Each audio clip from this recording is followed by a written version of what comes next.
Hello guys, I am Vishali Kikan from Dopamine and we are discussing signal and system. In signal and system we are discussing Laplace transform and I hope आपने last video देखी है जहाँ पर हमने introduction to Laplace transform discuss किया था.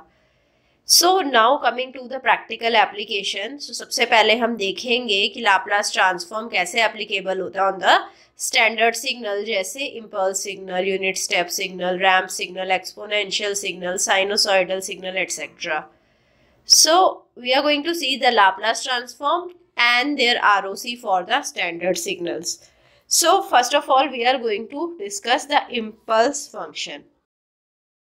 Impulse function क्या होता है? xt को हम इक्वल टू रखते हैं del t, right? del t हमारा इम्पल्स फंक्शन है.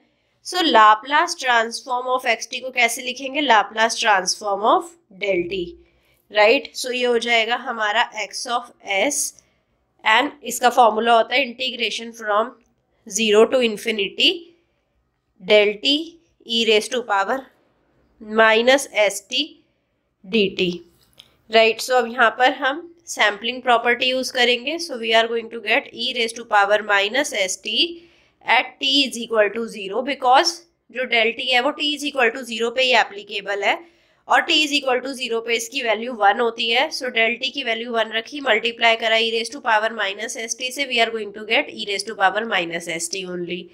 अब t को जब 0 पुट करेंगे तो we are going to get e raised to power 0 which is 1.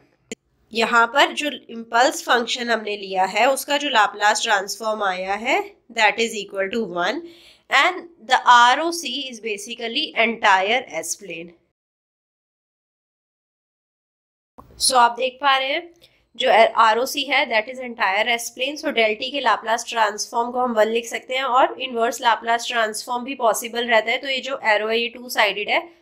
So del t Laplace transform is 1 और 1 inverse Laplace transform is del t for all s. So ROC बनाए. So ROC में हमारे पास sigma और j omega axis होती हैं, right? So जो horizontal axis है that is sigma, vertical is j omega, that is my S plane. So entire S plane को हम ले लेते हैं बिकॉज यहाँ पर कोई कंडीशन ही नहीं है एस के ऊपर. We will converge the given signal, right? So ये सिग्नल हमारा कन्वर्ज हो ही जाएगा. We are not having any condition on the s. So ROC is entire S plane. So ये ROC वाला कॉन्सेप्ट हम समझेंगे बहुत अच्छे से विद एवरी पासिंग क्वेश्चन. सारे क्वेश्चन की हेल्प से हम ROC के कॉन्सेप्ट को अच्छे से समझते हैं. सो जो हमारा नेक्स्ट स्टैंडर्ड सिग्नल है that is step function. So step function होता है ut. सो xt को अब हम ut के इक्वल रखेंगे. So xt is equal to ut है. लाप्लास ट्रांसफॉर्म ऑफ हमें ut निकालेंगे. So it will be equal to x of s and it will be equal to integration from 0 to infinity ut e raised to power minus st dt, right? अब ut की value 1 होती है, right, for 0 to infinity. सो इसको हम simply लिख सकते हैं 0 to infinity 1 into e raised to power minus st dt, right? So e raised to power minus st है, इसका इंटीग्रेशन क्या होता है? we know e raised to power minus st upon minus s, right? And the limits are from 0 to infinity. so जब आप limit put करेंगे -1 upon s आप बाहर लिख लें e raised to power minus infinity minus e raised to power 0, right? तो e raised to power minus infinity क्या होएगा? 0. so it is -1 upon s. 0 minus e raised to power 0 is 1. So 0 minus 1 is -1. -1 into -1 by s is 1 upon s. So हमें मिला 1 upon s. So this integral is going to converge when the real part of s is greater than 0. So जो real part है s का it should be greater than 0, क्योंकि अगर यहाँ पर आप देखें कन्वर्जेंस के लिए कंडीशन क्या चाहिए कि जो एक्सपोनेंशियल है वो नेगेटिव एक्सपोनेंशियल हो, राइट? सो तभी हमारा सिग्नल कन्वर्ज करेगा. अगर हमारा s नेगेटिव होता है सो e raised to power minus st कैसे हो जाएगा? e raised to power minus of minus st. So which is e raised to power plus st. सो इस केस में जो सिग्नल है वो डाइवर्ज करेगा, it will not converge. So the only condition is that the real part of s should be greater than 0. अब real part क्या होता है एस का? It should be sigma greater than 0. सो हम एस प्लेन को कैसे बना सकते हैं?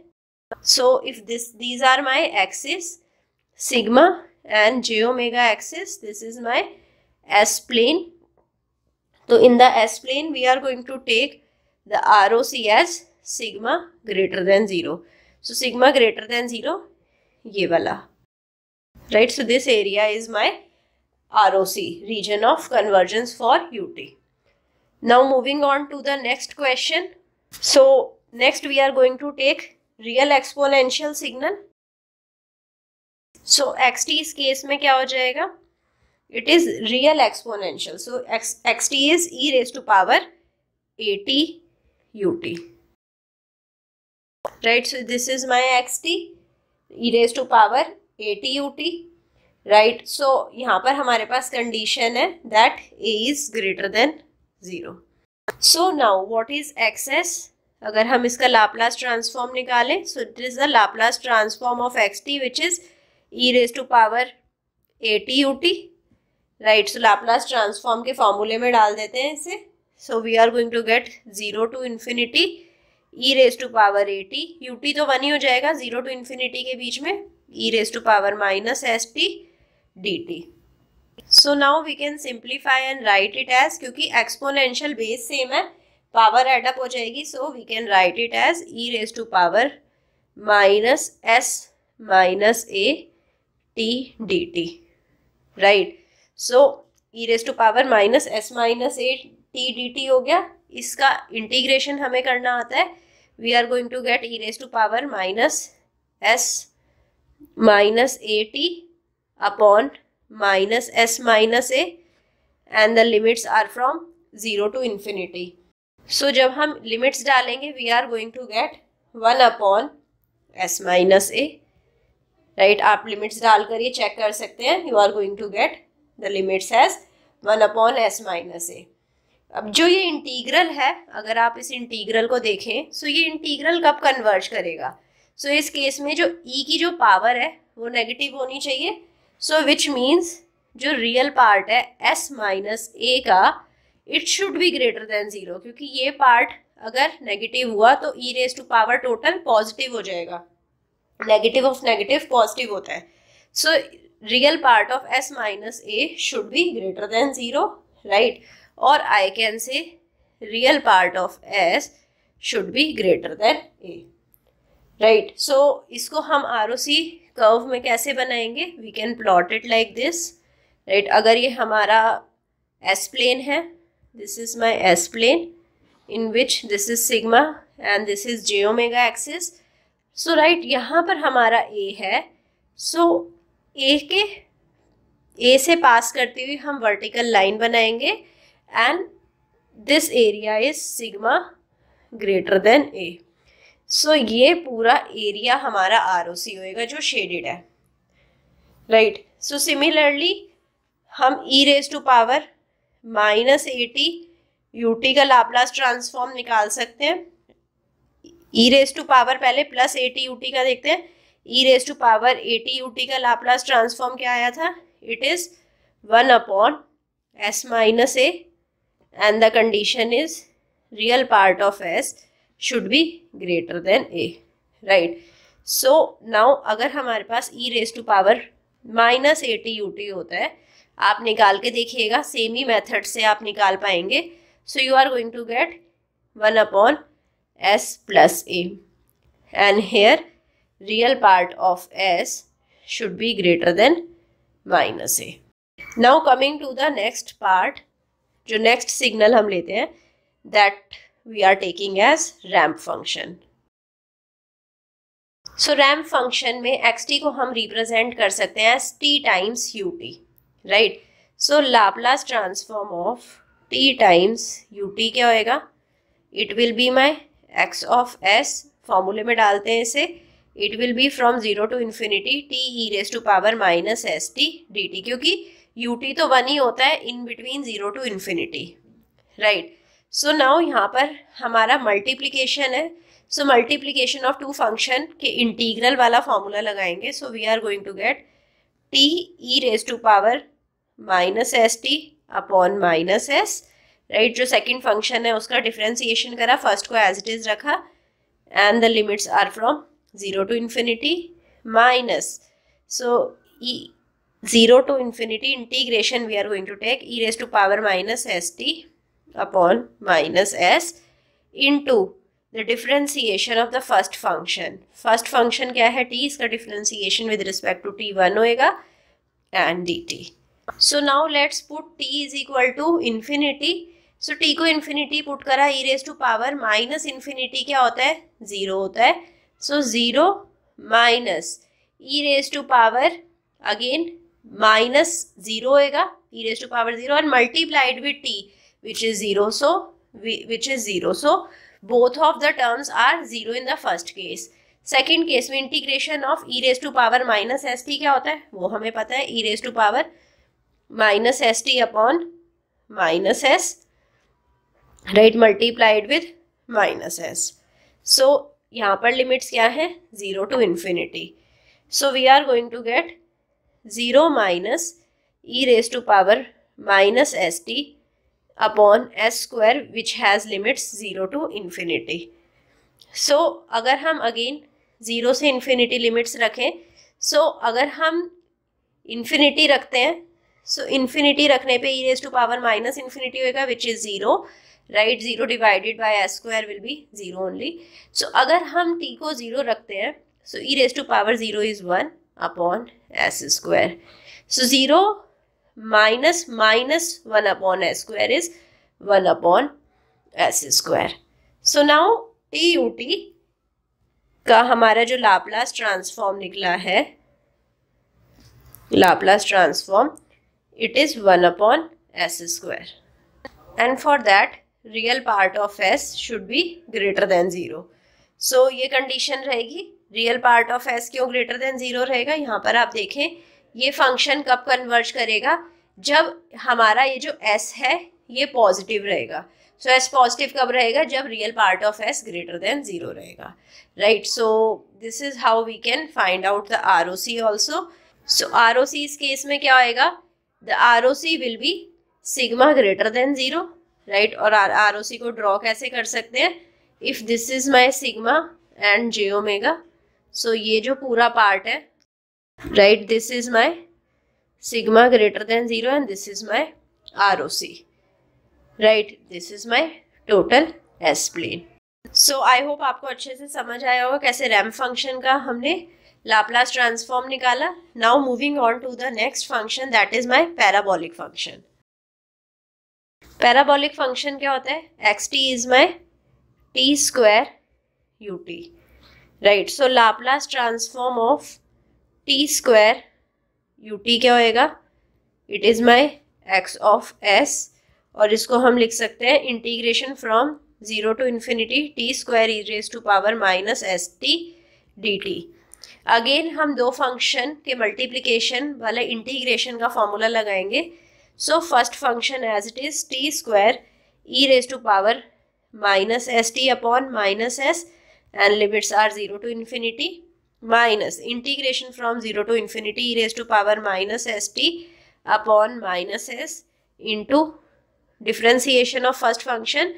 So t square का differentiation 2t होता है, right. So it is basically first is going to become 0, right.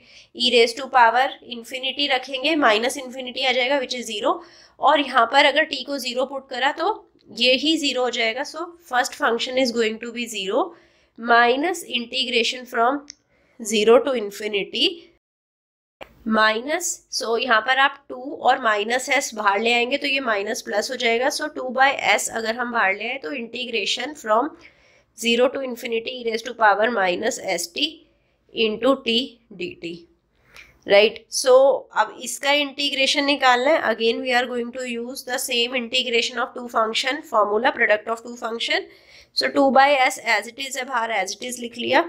So first we are going to get t e raised to power minus st upon minus s, limits are 0 to infinity ये again zero होने वाला है, minus इसके बाद क्या लिखेंगे, integration from zero to infinity e raise to power minus s t upon minus s into differentiation of t which is 1, so directly d t. So now ये minus और minus cancel out हो जाएंगे, plus बन जाएगा, और t raise to power minus s t upon minus s integration from zero to infinity is zero, so 2 upon s zero plus 1 upon s integration from zero to infinity e raise to power minus s t d t. Right, so ये इंटीग्रेशन हम निकाल सकते हैं. So we are going to get 2 by s. Right, अगर 2 by S इस 1 by S से भी मल्टीप्लाई हो जाता है, so 2 by s square. Integration of e raise to power minus s t is e raise to power minus s t upon minus s, limits are from zero to infinity. So आप जब limits zero से infinity put करेंगे, so you are going to get this as 1 upon s, so you are going to get the Laplace transform as 2 upon s cube. So T square you t का जो Laplace transform है that is equal to 2 upon s cube. Again the condition is that the real part of s should be greater than 0, or I can say sigma is greater than 0. So if I plot the ROC, so if this is my sigma, this is my j omega, so ये पूरा part मेरा ROC होएगा. So this is my s plane and sigma greater than 0 in the ROC.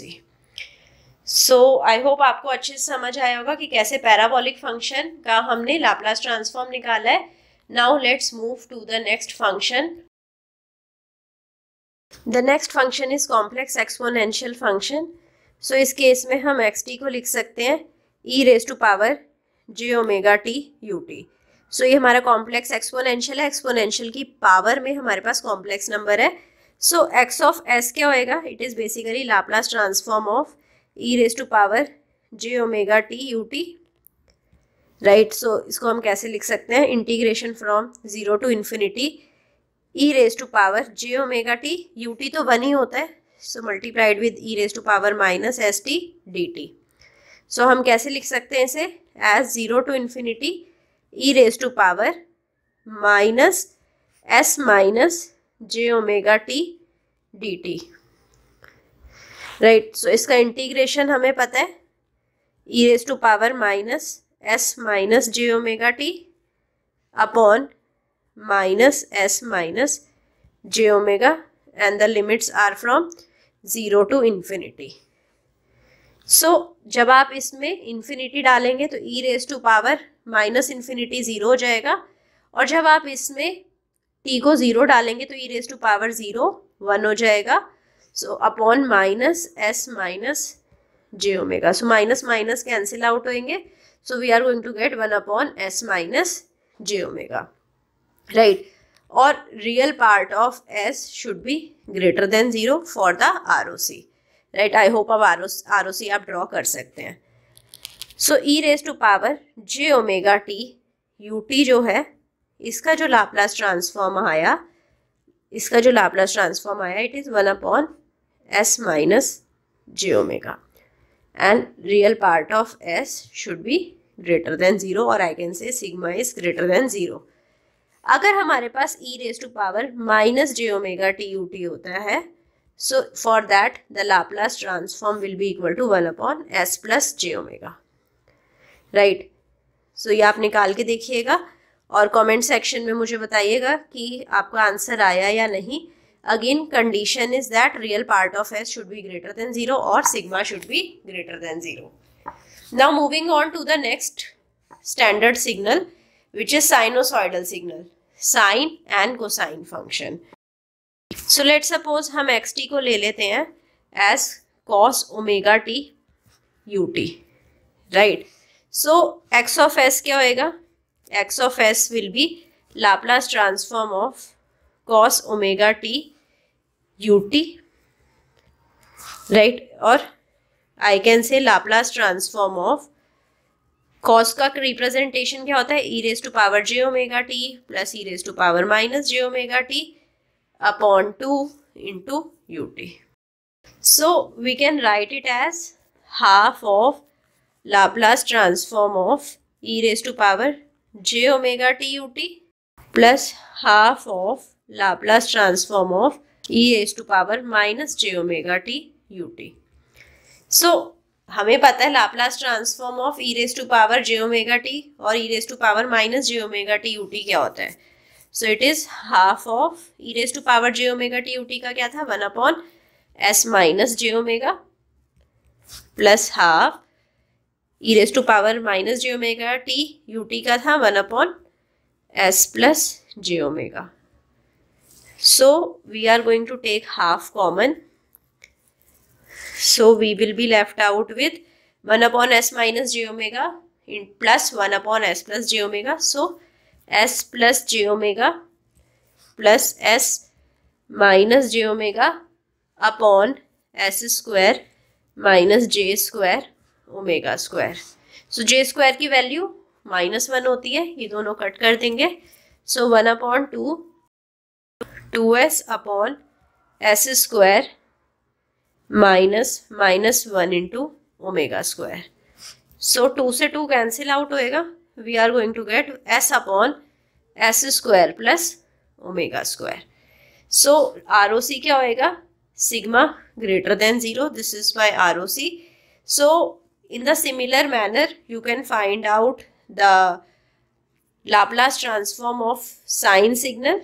So Laplace transform of sine omega t ut will be equal to, this is the Laplace transform, omega upon s square plus omega square. Again sigma should be greater than 0 for ROC. So again आप try करना कि आप ये वाला question खुद से solve करें. अगर कोई डाउट आएगा कमेंट सेक्शन में डालिए. Meet me soon the next class जहाँ पर हम लाप्लास ट्रांसफॉर्म डिस्कस करेंगे. इसके ऊपर क्वेश्चंस डिस्कस करेंगे एंड वी विल अंडरस्टैंड कि जब कुछ डिफिकल्ट से क्वेश्चन आते हैं तो उन्हें सॉल्व कैसे करना using the Laplace transform. So see you soon. Till then bye bye, take care, thank you.